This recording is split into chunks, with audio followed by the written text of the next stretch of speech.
Welcome to another edition of Debating is for Life. I'm your host, Tamer Higazi, and with us today, trans rights activist and member of the board of directors of Pride Toronto, Moka Dawkins. Hello, Moka.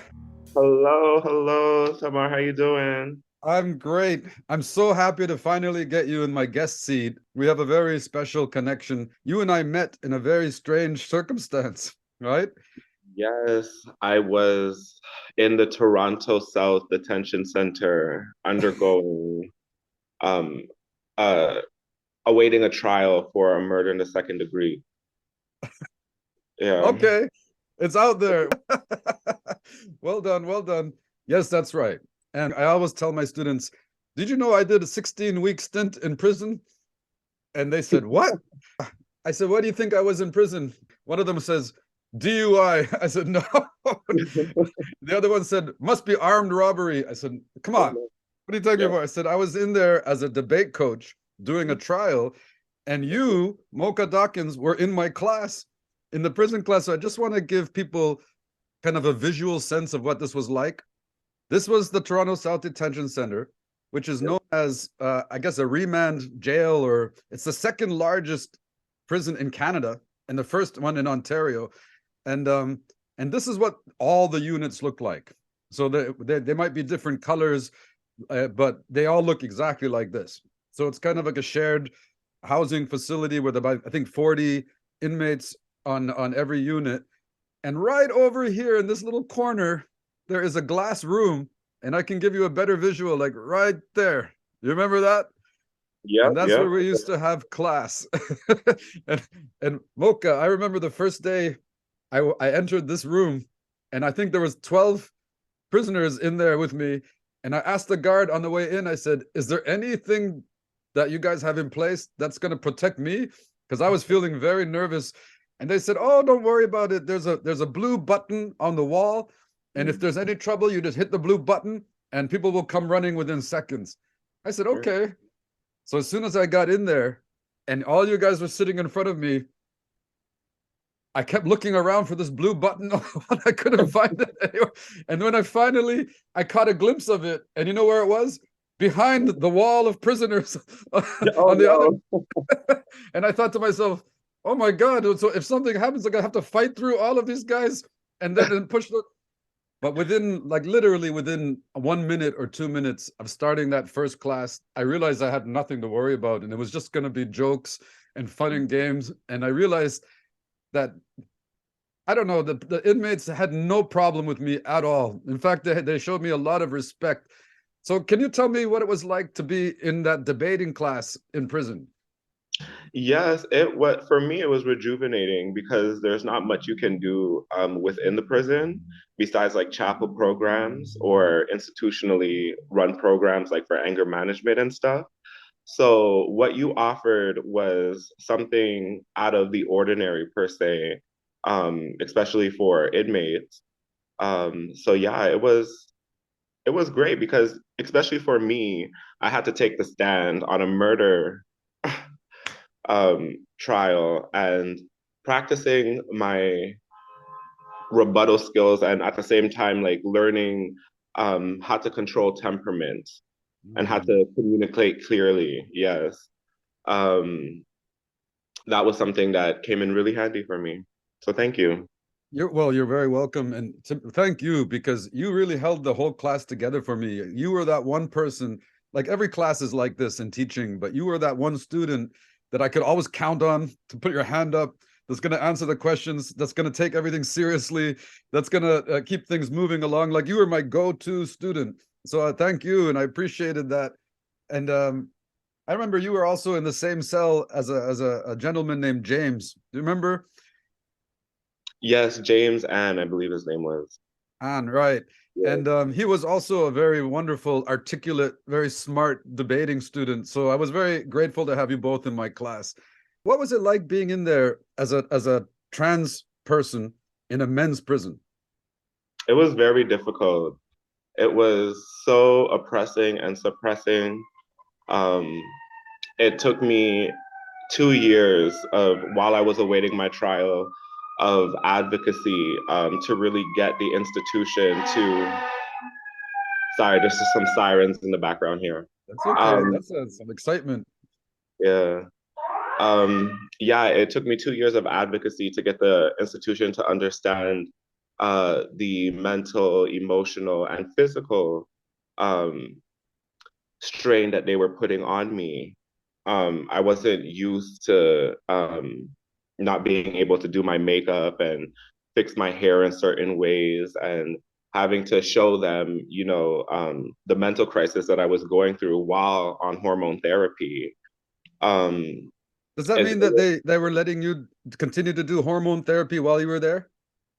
Yeah, it took a minute for the doctors to kind of understand, to learn how to diagnose and do the proper follow-ups and stuff. That took maybe about like 6, 7 months, and then it took another 2 years to advocate for like LGBT programming, which got approved, which is hosted by Stacey Love Jolly Kerr from CAMH.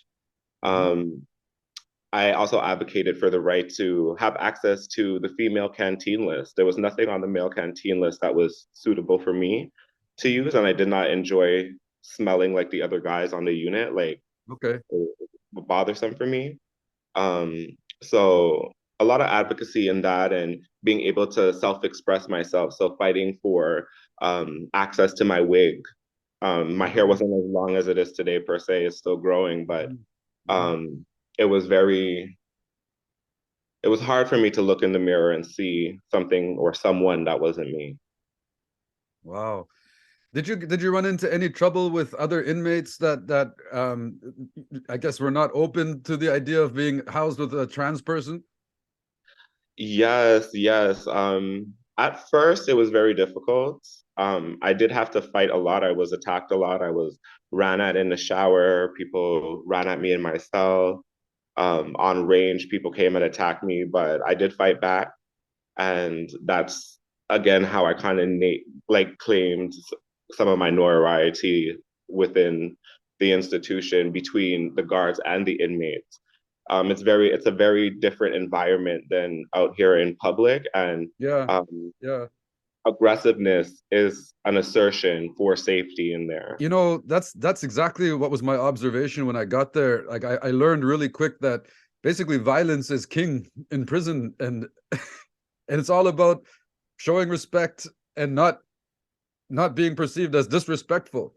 And Mm. so, but what I also noticed was that the kind of respect that people showed each other in prison doesn't really count as respect outside of prison, as far as I'm concerned. It was kind of a false respect. It was just sort of like, you respect me or else, which Yeah, I it's a consider survival. not the right kind of respect, right? But It's I a guess survival it's all you guys mechanism. have.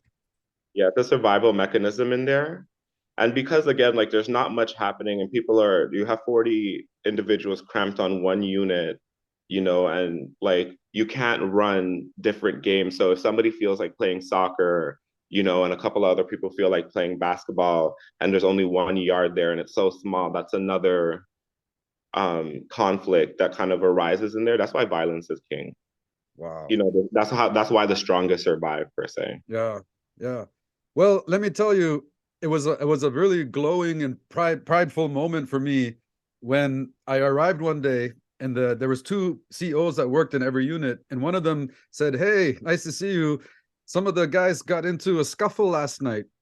And Mm. normally when that happens, we COs don't like it because all of a sudden we have to get embroiled in paperwork, and it just becomes a big mess.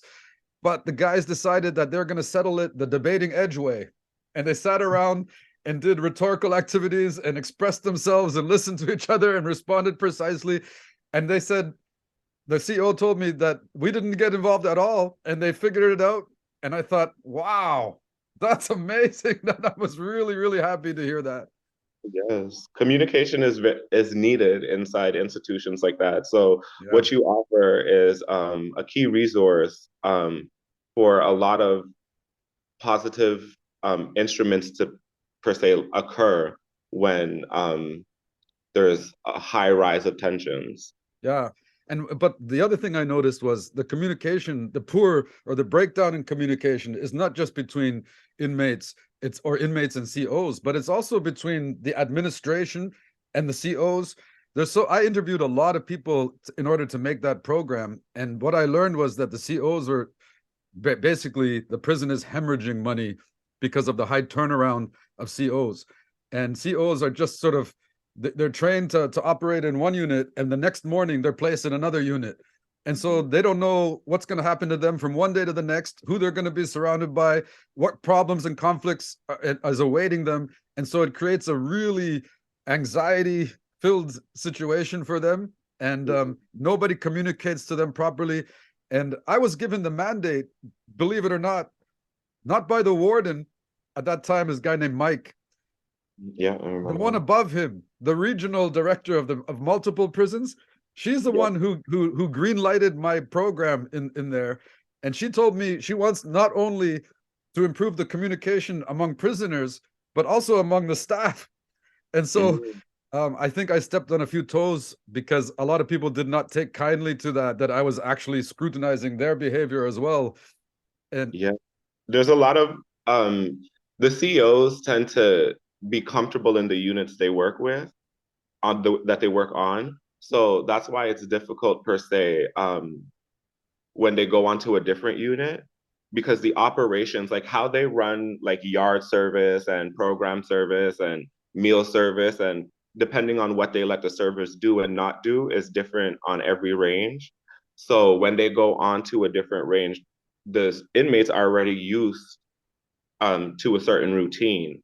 And when the guards try to like enforce their type of yeah, yeah, understanding or their type of routine on their units, um, that's when conflict kind of arises, because right.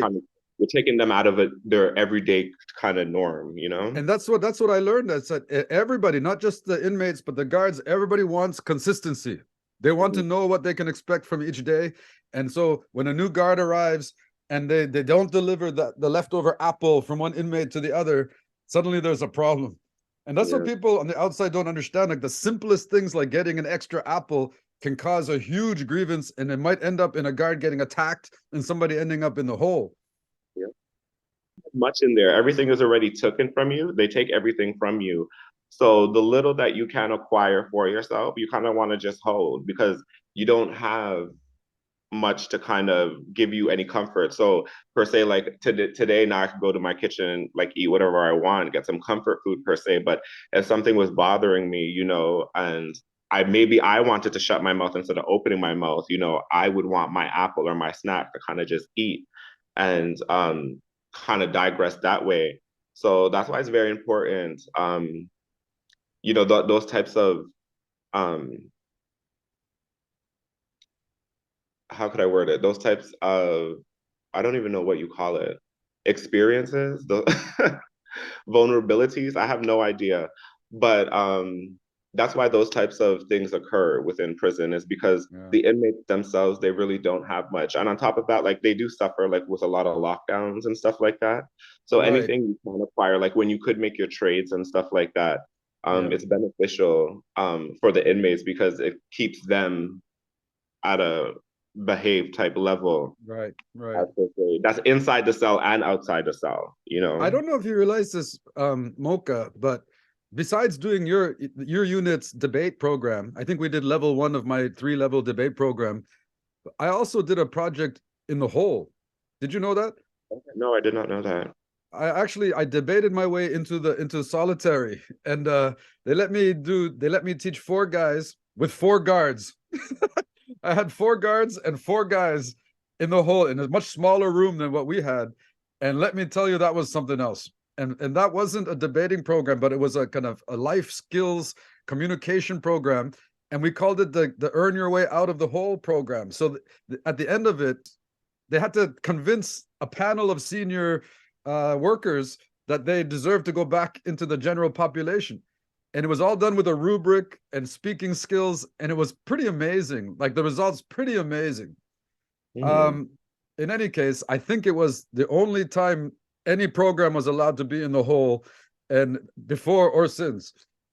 But ultimately, Mocha, my efforts to try to bring a cheap, low investment communication solution to communication problem in prison was rejected by the Ford government, which just, Doug Ford just got into power, and he said, "Oh, you want to spend money? We're done. Shut it down." And so I moved on to greener pastures after that. That's ridiculous. I did not know that. Yeah. But anyway, let's put the prison aside. And all I know is like our story begins in prison, but your story began long before prison. And so I want to know a little bit about the young Moka Dawkins growing up. What was it like for you? Um, I grew up in Montreal, Quebec. It was my childhood wasn't it was a normal childhood. I guess the only barrier I would say is that my parents weren't together. I had two different homes, like my father's home and my mother's home. But to me, that was like perfect because depending on where I wanted to go, I was close to home.